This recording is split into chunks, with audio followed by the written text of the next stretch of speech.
Okay. I hope our viewers really pause and listen to this. This one, because the way you described this teacher, I was like, okay, Jake, you have to come on the yellow couch. Okay, tell us. So I can't remember. I know I've had a few of teachers that really impacted me, and none of them were really active in the church.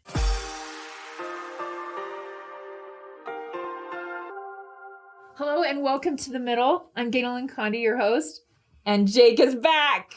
I wasn't supposed to be on camera today. I was supposed to be on that side. Listen, I was going to do a solo episode about my favorite teachers, and then I asked you before we started taping, and you had the greatest examples. I'm like, I'm not going to just go, and Jake just told me, when you're sitting right there. So thanks for coming back on. You're welcome. Okay, so what made me kind of think about this is at the time of this taping, it's the end of a school year. And so I was thinking about my favorite teacher in school, which led me to go on to get a teaching degree. Did you know that? Yeah. I'm certified to teach K through 8th grade. Oh, maybe I did know that. And I mainly became a teacher because of Miss Krause. Isn't that the greatest name? That's Miss Krause. Cool name. And literally the way her name sounds is how she was. And she just was very stern and serious, and she demanded a lot. Okay. Now, the other teacher for that grade, I went to elementary school in Sacramento. The other teacher for that grade, I don't want to say his name in case he was awesome. But I had Is he a fan out there? I don't know, Mr. Flores. He played the guitar, and he was the fun one. And I had him for 6th grade, but for 5th grade, I had Miss Krause. And she literally changed my world because she made me believe that I could do it. She changed how I saw myself. And to me, that's the essence of a good teacher, is that all of a sudden I was like, she required us to memorize a poem every week, and I had to do a lot of homework, and we had to do research about a whole half of the year was on Canada. The next half of the year was on Africa. And then my son goes on a mission to Africa. Whoa. So from then on, I was just like in love with Africa. But she just was like, her standard was high, but she always treated all of us like we were all in the advanced placement class. Mm-hmm. Even though I know up till that point, I didn't see myself as a good student. After that, I was like straight A's. It literally shifted how I saw myself in the world. And she also helped me feel like education can change my future. And what grade were you in? 5th. Wow, in 5th? That had grade? That impact? Oh my gosh. Oh. And I had some other teachers that weren't as kind. And so what I realized is the difficulty, her expectation, and her seriousness actually was a gift. And she wasn't she was the teacher that all the parents would kind of complain about because she was so tough. But she literally changed me forever. Rocked my world in such a good way that I grew up and wanted to be a teacher because I saw the power of education. But then it got me thinking about religious teachers that I've had that have helped me feel like the gospel was relevant. And I feel like we're in a different generation. Oh, me and you? Oh. Yeah. We're really good friends, but I'm 50 and you're very much not 50. I'm old enough to be your mom. Yeah. Yeah. You're my mom's age. Yes. I know. And so the reality is that I think that church education has changed. I think church instruction has changed. I think the Come Follow Me program changed the approach of like, how about we sit here and we tell our students everything we know, and then they're going to tell us what they think. And so I asked you who have been some of your favorites. So before I tell my church ones, I want to hear yours because you gave me 2 great examples. And I'm like, Jake, you just need to tell everybody. So I was sitting comfortably behind the camera. Well, so I thought of 2. Okay. I thought of my very first seminary teacher. So I was 9th grade, first experience in seminary. I don't know how much I cared about the scriptures. I probably read them with my family, and they were here and there cool. And it was the Old Testament. And so which is never, it's a little snooze festy. Yeah, totally. And he just, I remember the first day. I wish I could remember his name. I can't remember. I'm usually really good with names. Anyway, you just go on the first day, and I wasn't excited about seminary at all. And I just, throughout that time that, I can't remember if we had him for a semester. Anyway, not important, but he just made me care about the Old Testament, things that had been written, 6,000 years ago, 4,000 years ago, however long. And it made me think, I don't know, it made me see those scriptures as something that I could care about, Feel that relevant. I could feel relevant about, that could help me, that I don't know. I just remember the way he presented the scriptures to us. You even said that he would come to your football game. Yeah, that's right. I'd see him in the football games, and I remember an image of him, a very specific image. And, it was ninth grade, so we were probably on the freshman team, and we'd play Friday night. No, we'd play Saturday nights, I think. Saturday nights, yeah. So it was the weekend, too. It was the weekend. And he had an umbrella. It was a really rainy game. And he had an umbrella on, and he stood kind of on the track, and he was just watching the game the whole time. And I as far as I know, he stood the whole time. Wow. And he's just awesome. Just so great. And I remembered a lot of the students didn't really like him. I don't know why, but he really just resonated with me. And the second teacher was one at Sunday school. I probably was about 10 years old. Okay, I hope our viewers really pause and listen to this. This one, because the way you described this teacher, I was like, okay, Jake, you have to come on the yellow couch. Okay, tell us. So I can't remember. I know I've had a few of teachers that really impacted me, and none of them were really active in the church. I think that's so crucial. And I've never thought of that until today. How many people have been asked to take a calling, and they're like, Bishop, I don't really feel all in. Yeah. There are Jakes out there that you're changing their lives. Tell us about the one you just told me about. So at 10 years old, I remember the room. I don't remember his name either. I'm going to stop giving myself the title of I'm really good at remembering names because I can't remember. But you don't have to That's edit amazing. that out. I'm stopping calling myself good at name, guy. Anyway, so 10 years old, I remember the house he lived in. I remember what his yard looked like. I remember what his garden looked like. And anyway, but I never saw him really in sacrament meeting. And I bet he just showed up to be in the class, and then he'd probably go home. And who knows, because I'm kind of going through a similar struggle. Right now in your life. Not really wanting to be at church at all. Yeah, right now in my life. At the time of this taping. Who knows, right? So I'd love to go back in time and talk to this guy. Yeah. And ask him, why did he accept the calling? Yeah, and why and how and why he was so good. And he was so into, he was so in the moment with us 10-year-olds. You said he wouldn't stand up. He wouldn't stand up. He wouldn't use the chalkboard. He'd sit kind of forward in his chair, and he'd just, this was kind of his look. And he would just sit among us, and we would just talk. He'd never have a lesson now. He probably had a scripture somewhere, but he would just talk about the gospel, and he'd talk about Jesus, and his perspective on Jesus was... No white shirt, no tie. No, yeah, he'd have some shirt on and no tie. His collar was open, and I wonder, did you feel at 10 years old his love of you and his love of the gospel? Like there was no faking it. It was all real. Exactly. It was all laid out for there. He wasn't trying to hide anything.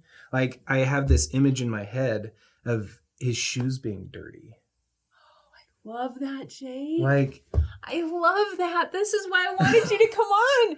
Because I know there are people out there that are showing up in callings or careers where they're like, I don't fit the mold. I'm not checking all the boxes. And you wonder, am I making any impact? Especially with teachers, we don't know forever. When I wrote my very first book, I sent a copy of it to Miss Krause. She passed away a couple years ago. But before she died, I sent her a couple of copies of some of my books.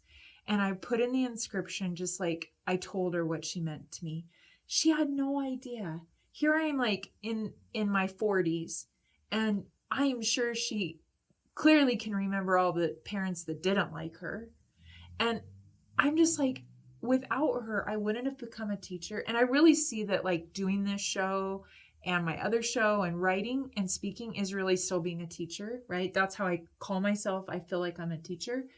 It was because she chose this profession that isn't always celebrated. And then you switch over to church instructors, and you're telling me the guy that would show up at your football game and is talking to teenagers about Old Testament stories. Hello, Jan Fest, right? And I love the Old Testament. Literally, I just finished a book about it. So I'm just like, me and the Old Testament are in a love-hate relationship right now. I'm just saying. I've spent a lot of Old Testament hanging out lately. But then this guy who's not really active. I just think that is who Jesus is calling. And if you're in a position right now, in any place, professionally or in church, where you're like, I don't fit the mold, I'm showing up in quote unquote dirty shoes. I just think there are Jakes and Ganel-Lyns there that are like so grateful for that like breath of fresh air, that authenticity. Do you have any other things coming to mind? I'm going to try to find him. Okay. And send him this episode. Try to send him. I wonder if I can go to the bishop and get a list of people that have lived at that house. Oh, I don't know. I don't know if that's even a thing. Yeah, because that's what I wanted to say to the middle viewers is like, if you have a teacher that loves you, tell them. Yeah, I want, because, and another thought that came up is, I bet he has no idea the impact he had on those 10-year-olds. Like, because 10-year-olds weren't like, I bet he was. Thank you, brother so-and-so. You're so awesome. No. Yeah, and I start to think is, I mean, was he thinking anything what he was saying was worth anything? Mm-hmm. And so I'm going to find you, I hope. and I'm going to try to figure out that seminary teacher, because I'm as we're talking about this, I just have a tremendous amount of gratitude for maybe someone who didn't think they were saying anything worth anything. And me, years and years later, I still think about them and I still cherish what I learned from them and what I felt from them. And I have countless examples, but currently I'm going to just say this. I am a Valiant 9 teacher with my husband, and we're a Valiant 10s this year. We were the Valiant 9 last year. So same group of kids during the pandemic. Oh, okay. And are they happy about that? Well, during the pandemic, so you didn't really have a lot of classroom time with them anyway. And so they were going to give us a new class. And if the primary president's watching this, she knows I got a little crazy at the end of last year because I wanted them still. And and I fought for them, and I love them. I love our primary class so much. And I've had quote unquote leadership callings that are really like more high profile, maybe you would say, in the church, and even positions. Hands down, I would be a primary teacher, because for me, like, those kids are like, they're the sponges still. They don't have these like walls built up, right? So they are ready to hear and they want to learn. And so I just think, shout out to the primary teachers and youth leaders that, youth don't generally give reflection back well or say thank you. I think just take Jake and I, and we're saying thank you. Yes. Because it is so, to me, the most sacred space is to work as a teacher, and especially with youth. And Jesus taught that, right? Who did he go hang out with? Yeah. It was the children. I always say, if Jesus comes on a Sunday, he's going to the primary room first, right? He's not coming to gospel doctrine. Yeah. Well, I remember when he was completely exhausted and the apostles were like, no, give him a break. And he wept with them. Yeah. Yeah. Right.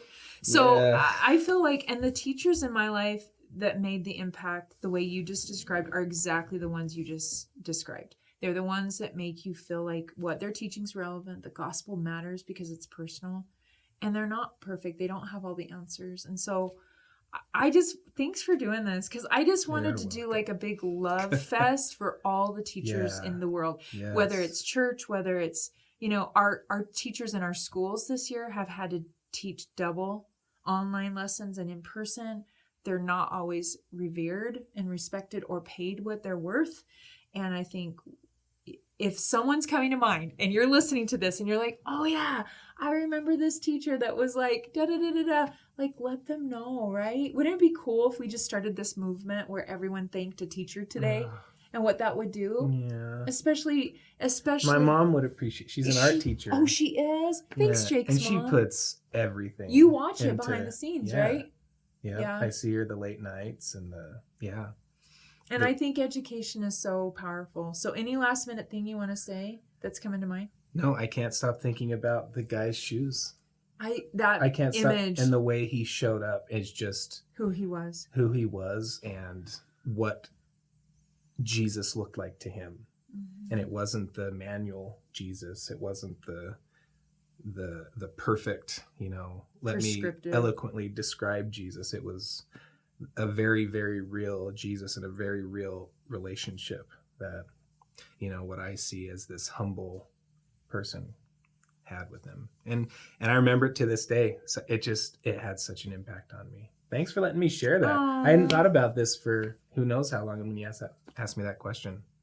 Well, and I'm thinking about the young women's leaders that helped me during some of those rocky teenage years. Yeah. Where you're had some good leaders as well. I don't think I'm going to get emotional if I say this, and we probably should end the episode, but I get to go back to my home stake and speak in person to the young women's camp. And I literally, there's scrapbooks from that stake, Yuba City Stake, I'm coming this summer, that have all of our lip sync concerts and our plays and skits from camp. That camp is still held in the same place that I went to camp 35, 40 years ago. And honestly, if it wasn't for young women's camps, and I know a lot of them were canceled last year, but I'm speaking at a lot this summer, so some of them are starting up again. There's something about that those leaders that went and slept in tents and put up with crazy emotional teenage girls, and we were in the woods, having testimony meeting. That was foundational for me. I agree. And I just hope that, maybe by making this video, and whoever sees it, who has been a teacher, just knows that they seriously had an impact on the kids. I think we should have a regular chat with Jake. I was about to be like, what are you going to say? I'm already agreeing with you. Whoa. Come on, we need to come up with some hashtag jabber with Jake. I don't know. I think chat with camera guy. Make the camera guy feel uncomfortable and sitting on because when we're not taping, this is what we do for hours. We just talk to each other about what's happening, what's on our hearts, and what we feel about faith and what's really going on. And so thanks for making this way better than it was if it was just me, and say thank you to your primary teacher. No, this is way better, better. And if you taught either one of us, would you let us know? Yeah, please. Because we want to tell you thank you. I seriously do. Yeah, and thanks for putting up with me. I wasn't the best. Shocker. Big 80s hair. It was a lot of We did have a picture, but that was in the 90s. Was it worse than the 90s? Oh, yeah. With that picture with Rob? Yeah. Oh, okay. I could get it even higher. I should find one for this? Well, you know what? I may have trailblazed the middle part. Oh, why? Maybe I can find a picture. Okay. Because I would comb my hair down the sides, right down the middle. And I loved it. My mom was like, is that you're... Say, no? I'm gonna help on a show called The Middle. I'm just getting ready for it. Thanks, brother. I love you. We'll see you again here soon on The Middle. Go say thank you to a teacher. Any teacher. All the teachers.